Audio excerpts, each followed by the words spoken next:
ஒரு 50 கிராம் வந்துட்டு வசம்பு வந்துட்டு எடுத்துக்கணுங்க. வசம்பு தெரியும் உங்களுக்கு, ஓகேங்களா? வசம்பு பார்த்தீங்கன்னா ஒரு 8 மணி நேரம் வந்துட்டு தண்ணியில் வந்துட்டு ஊற வைக்கணும், ஓகேங்களா? ஒரு 8 மணி நேரம் தண்ணியில் வந்துட்டு வசம்பை வந்துட்டு ஊற வச்சுட்டு அதை எடுத்து நல்லா நசுக்கணும். நல்லா நசுக்கி அதோடு வந்துட்டு பார்த்திங்க அப்படின்னா ஒரு ஓமவல்லி இலை, ஓமவல்லி ஒரு 4 இலை வந்துட்டு, ஒரு 4 கவுண்ட் ஆஃப் இலை, 4 எண்ணிக்கையுள்ள இலை ஓமவல்லி இலை. ஓமவல்லி இலை தான் வந்துட்டு கற்பூரவல்லி இலை, ஓகேங்களா? இது எடுத்துக்கணும். இது எல்லாத்தையும் சேர்த்து அந்த நசுக்கி வச்சுருக்கேன் பார்த்தீங்களா, அது கூட இந்த இலையும் சேர்த்து வச்சு நசுக்கி வந்துட்டு வச்சுக்கணும், ஓகேங்களா?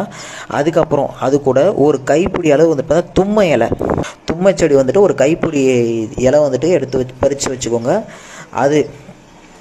அதுக்கப்புறம் வந்து பார்த்திங்கன்னா அதையும் வந்துட்டு தேய்ச்சி அதையும் அரைச்சி வச்சுக்கோங்க, ஓகேங்களா? அடுத்தது அது கூடவே வேப்பிலையும் வந்துட்டு ஒரு கைப்பிடி அளவு எடுத்துக்கோங்க, ஓகேங்களா? இதையும் வந்துட்டு கீழே அரைச்சி தேய்ச்சி வச்சுக்கோங்க, ஓகேங்களா? இது எல்லாத்தையும் அரைச்சி நசுக்கி சேர்த்து ஒன்றா வந்துட்டு அரைச்சி ஒரு பேஸ்ட் மாதிரி வந்துட்டு கிடைக்கும். இது வந்து பார்த்திங்க அப்படின்னா ஆடுகளுக்கு வந்துட்டு பார்த்திங்கன்னா ஆட்டுக்கு மேலேயோ இல்லை உண்ணி இருக்கக்கூடிய அந்த கால்நடைகளுக்கு வந்துட்டு பார்த்திங்கன்னா மேலே வந்துட்டு பூசி நல்லா காய ஓட்டுறணும், நல்லா காய வச்சிடணும்.